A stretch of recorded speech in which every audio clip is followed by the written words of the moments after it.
So here it's now my pleasure to introduce Professor Lale, whose work highlights the essential role of responsibility, empathy and connection in building sustainable peace. Her perspective brings attention to how human qualities such as care, balance and inclusion can contribute to harmony at both individual and societal levels. So let me introduce her. Professor Dr. Lale was born in Izmir and graduated from the American Collegiate Institute and then from dental faculty in the Gazi University. She received the doctorate degree in Orthodontics in 1994 and became a professor in 2008. She is still working as a full-time professor at the Department of Orthodontics, dental faculty, and has been the head of a department. She also has been in charge of the Department of Orthodontics, and she is head of department there. She currently is the dean at Cyprus International University of the dental faculty. She additionally gives lessons on body language and patient communication in dentistry to dental study students, besides the undergraduate and postgraduate courses. She has many publications and presentations, has given lectures to dental students and assistants of orthodontics at the dental faculty, Aristotle University in Greece. She speaks advanced English and French and gives conferences on holistic life and awareness and system healing and awareness and applies sessions as well as training courses.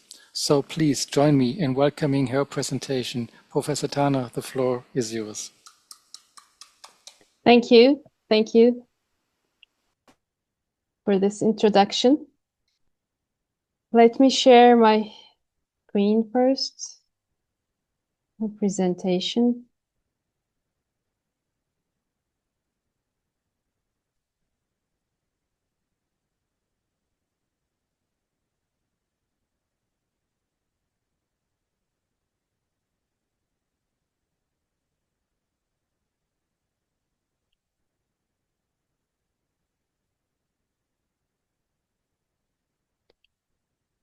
Okay, I hope you can see.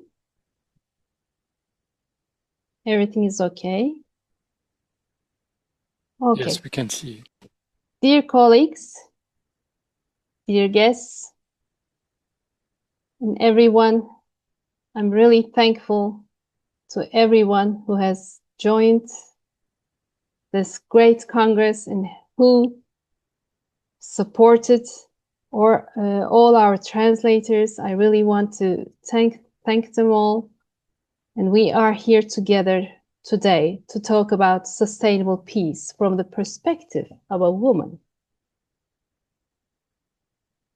Peace can only become a reality if gender equality, economic equality, and universal fundamental rights and freedoms are guaranteed. Now, Virginia Woolf in 1938 said, "As a woman, I have no country. As a woman, I want no country. As a woman, my country is the whole world." Here we see Woolf presents an integral view of a woman and an embracing attitude towards humanity. The promotion of peace offers a significant perspective for the sustainability of social harmony. A woman's character is more responsible, stable, and consistent, capable of enduring long-term challenges, qualities derived from the natural ability to carry and develop life, whereas men tend to excel in short-term initiatives. Even this interpretation alone provides an important perspective regarding peace and its sustainability, defining women as foundational figures in the construction of a non-violent society. Woman, as the earth itself, pays the price through her body, and the wars waged upon it. She pays the price for many things she did not cause alone, particularly due to the wars, famines, and climate crisis created by male dominance. According to Delaney, just like a woman, the village must be preserved as a closed entity and kept under supervision. The villagers are expected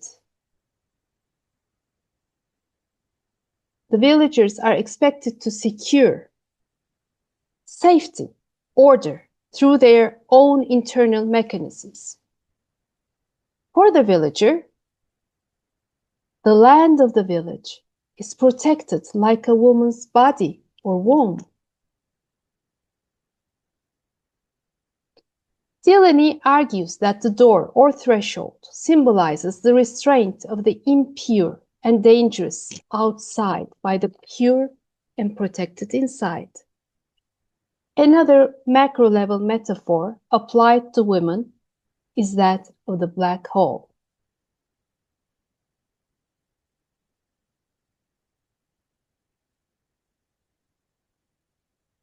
A woman resembles a black hole. Everything flows from her and towards her. The metaphor of the black hole elevates women's position from the micro to the macro level.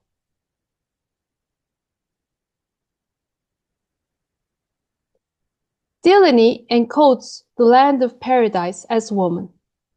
According to her observations, the happiness of paradise is frequently associated with pleasure derived from the female body. Associating a woman with the land of paradise thus signifies not only a movement from the micro to the macro level, but also a shift from the material to the spiritual realm. The analogy between woman and the earth appears in numerous religious and mythological narratives. Mother, woman, and the earth are regarded as equivalent in the context of productivity and fertility.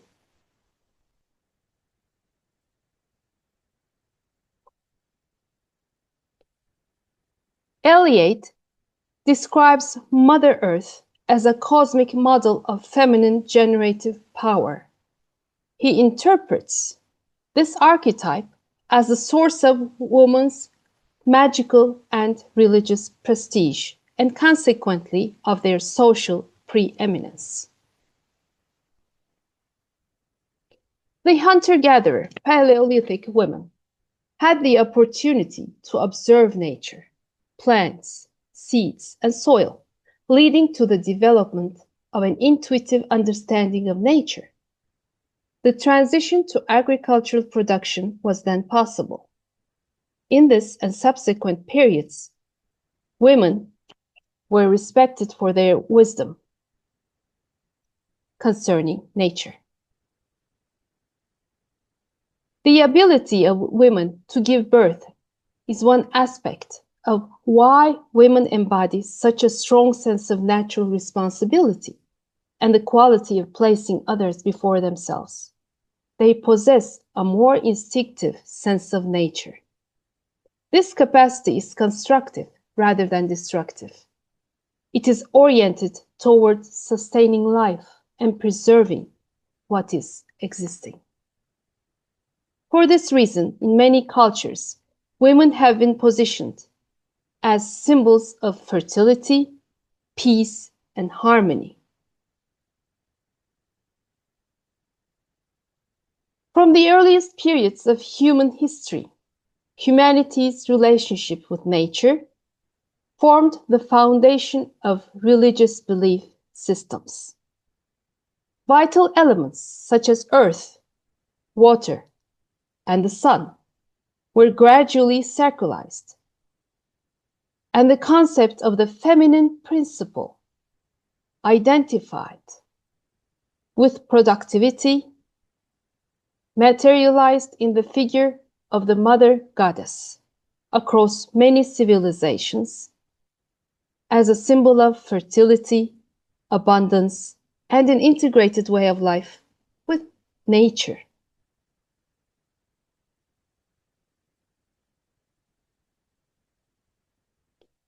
In Anatolia, as well as in Mesopotamia, the Aegean, the Eastern Mediterranean, and neighboring cultures, traces of mother goddess belief have been examined through archaeological findings, iconographic elements, myths, and ritual practices.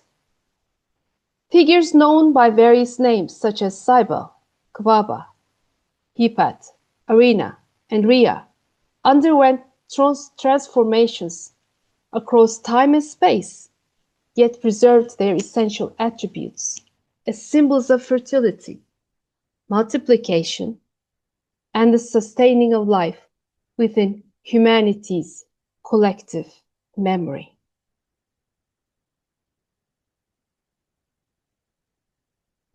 The Anatolian mother goddess Cybele stands before us as a powerful representative of fertility, peace, and harmony. The figurines at Çatalhöyük, Turkey, provide archaeological evidence that even thousands of years ago, women were regarded as central figures in fertility, harmony, and social transformation. Thus, Cybele may be positioned as a maternal and peace-bearing figure, ensuring the continuity of communities and have guided the women of modern social life.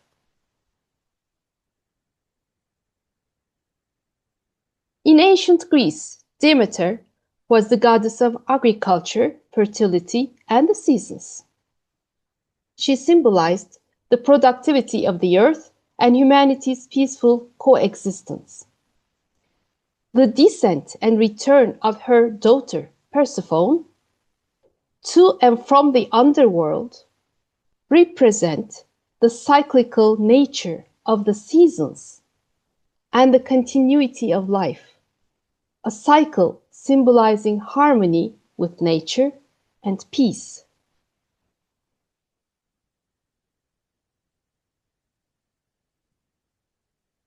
In Mesopotamia, Ishtar stands as one of the most powerful mythological examples of the identification of the female figure with fertility, peace, and the continuity of life.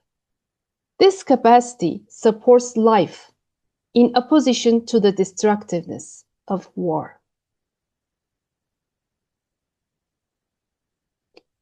From mother goddess cults to contemporary women leaders, women's harmonious relationship with nature, pursuit of equality, and authentic partnership with peace have occupied a central place throughout history.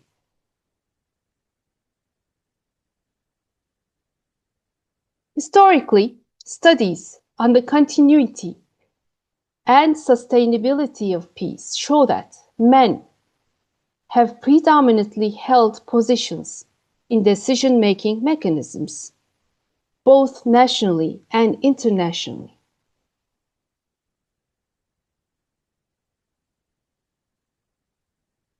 In Turkey, women made great sacrifices to create an enlightened republic in the footsteps and under the guidance of the great leader Atatürk, and to avoid becoming slaves to the Allied powers.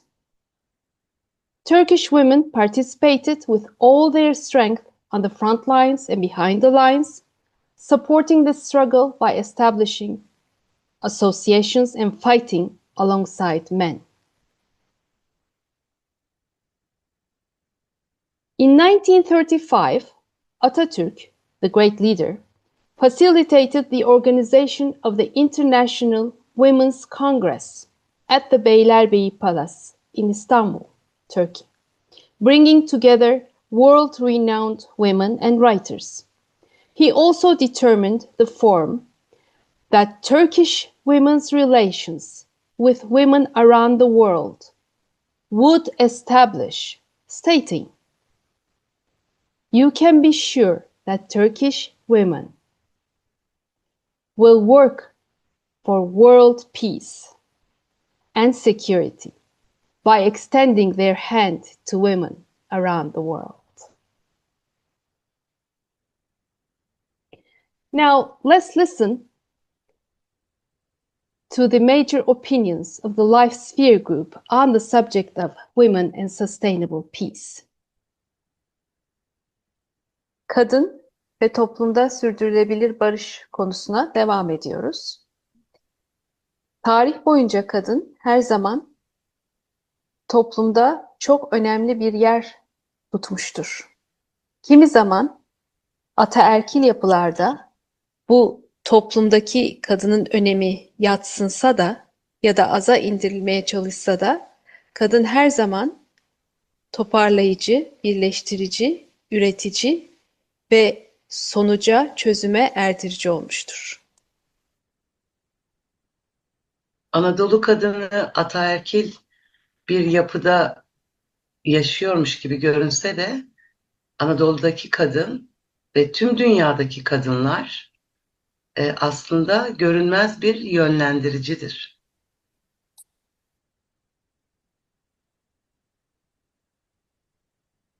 Her zaman bir adım öteye yönlendirir kadın. Kadınların öteye yönlenmesi aslında kadınlar arasındaki şefkat bağının bütün dünyaya aktarılmasıyla olur. Kadın yaşamın ve barışın taşıyıcısıdır.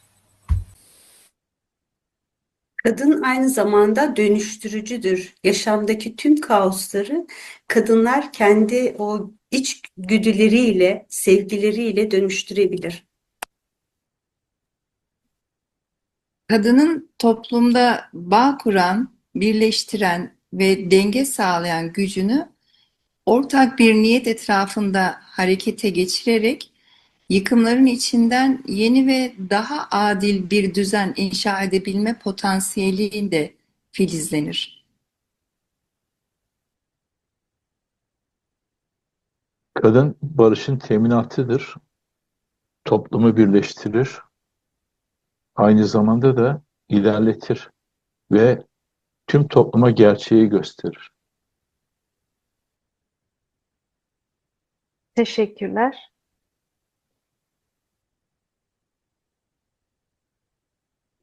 Now, this is the list of the main themes of the Life Sphere Group on the subject of women and sustainable peace. Let's go over it.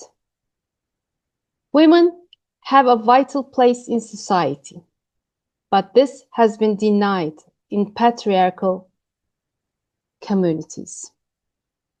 Women consistently remain unifying, integrative, productive, and focused on reaching solutions. Women in Anatolia, and indeed across the world, are actually invisible guides. A woman always directs one step further. This forward guidance is achieved by transmitting the bond of compassion among women to the entire world. The woman is the carrier of life and peace and the guarantor of peace. She is a transformer and can transform all the chaos in life through their instincts and love.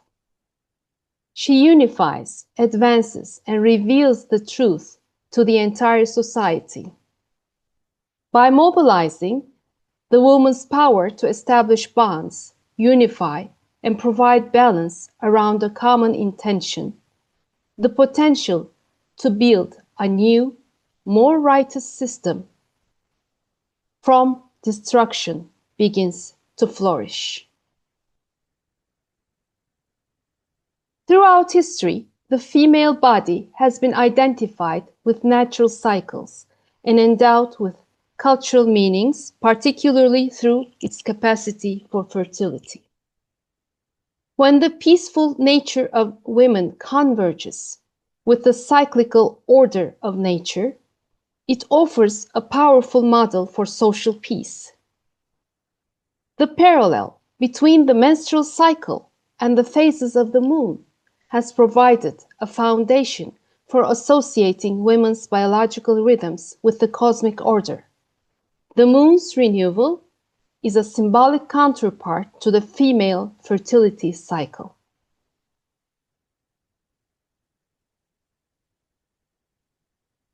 The Earth possesses a cyclic structure. Through seasonal transformations, the soil undergoes processes of yielding crops, resting, and regenerating.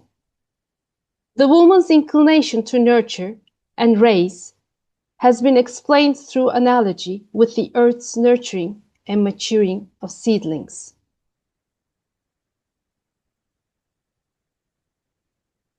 Following the 1994 genocide in Rwanda, women assumed the effective role in political decision-making mechanisms to ensure the sustainability of peace. Women's representation in parliament reached nearly 60%. This is the highest rate of female representation in the world.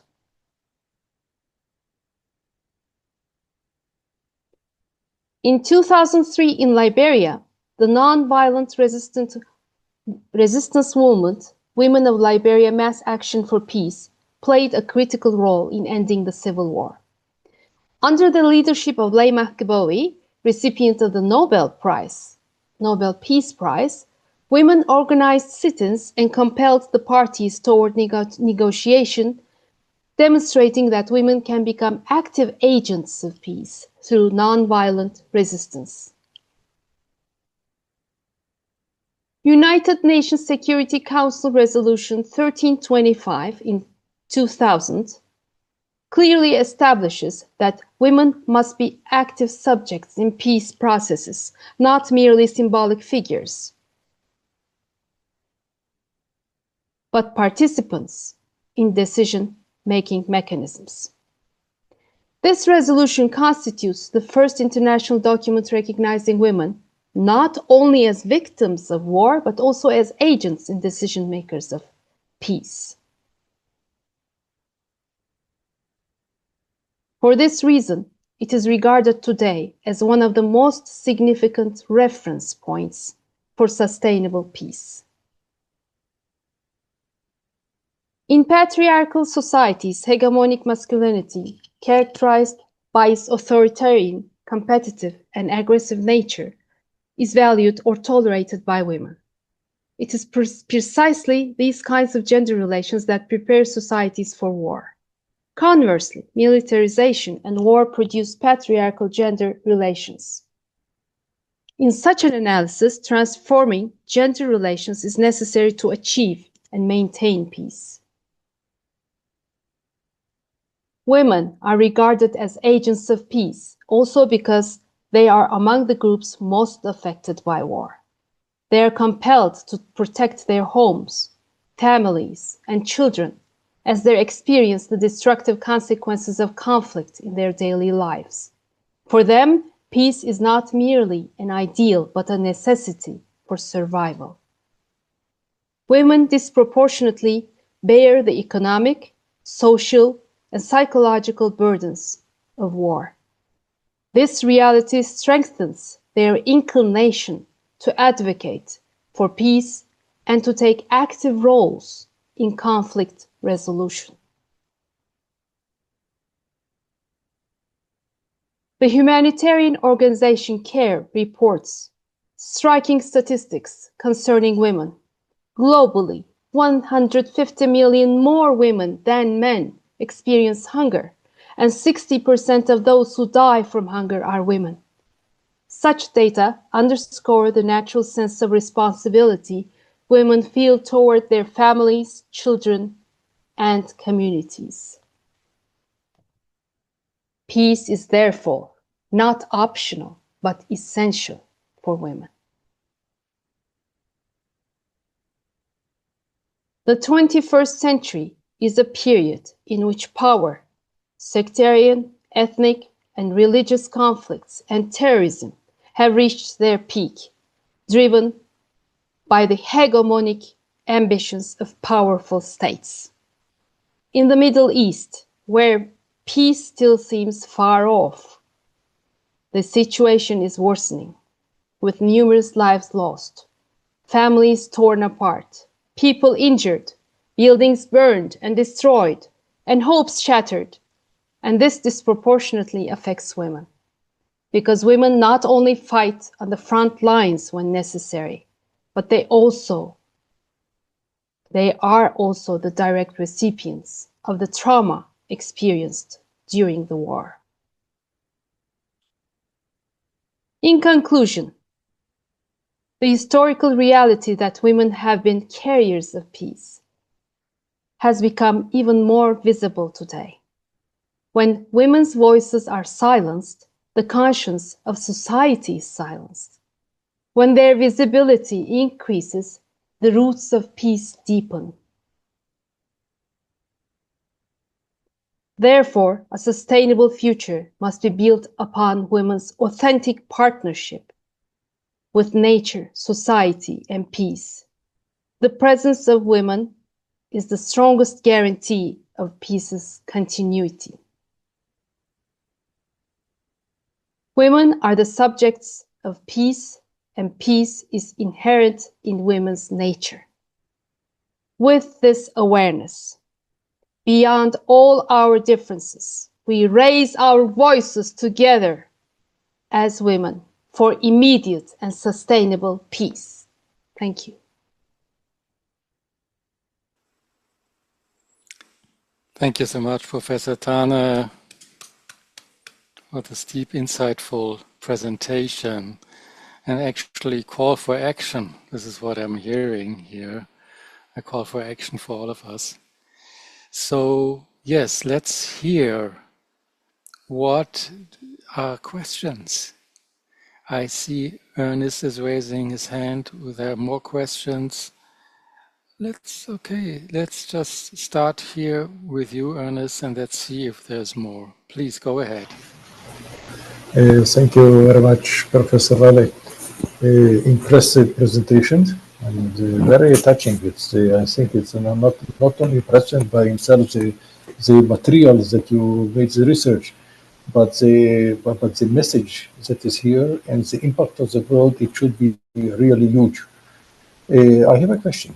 Actually, I know since you are one of the founder members of Ihud, okay, and very active, okay, and thank you very much for your great superior job with us. I know that you are involved in a lot of activities, and on one of the slides that you mentioned, that the ladies or women, okay, their representation in the world, like on political levels, it's reaching the best case up to 60%. In Ihud, we have ladies representative close to 85%, based on my rough calculation just quickly.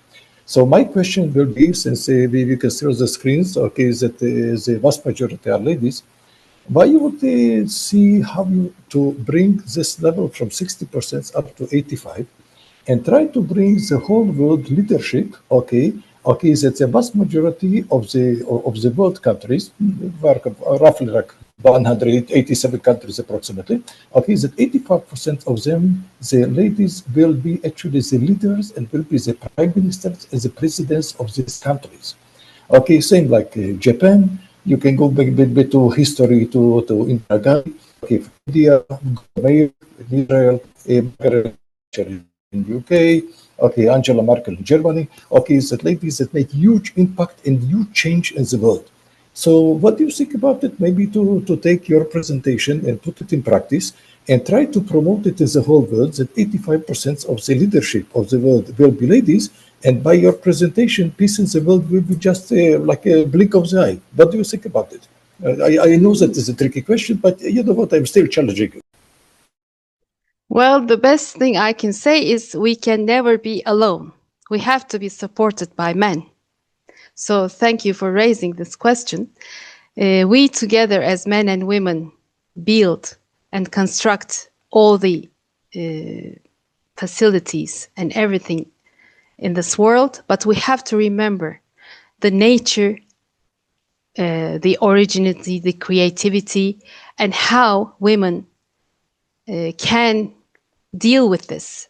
So women have mystical, maybe disguised powers in the concept of dealing with the creativity in nature. That's what I believe, and that's what can be outdriven as the outcome of the presentation. So we have to use this. We have to get the benefits out of this, because the world needs, humanity needs this. But of course, we have been created as men and women, and this is not by chance. So we have to support the world. We have to support our mental and spiritual behaviors. And we have to teach humanity, guide humanity together. But you are right, since we are 85%, as you have quickly counted, as you have declared, of women here, we have this capacity, and I'm sure of Ihud women with full capacity can change the world, can bring peace to the world, and can create the lost, let me say, lost coherence with the nature. So this is a good assumption, and this is a real strong belief, and I'm sure we are all aware of our responsibilities, and thank you for guiding us here. Thank you so much for your guidance here. Thank you so much, Professor Tane.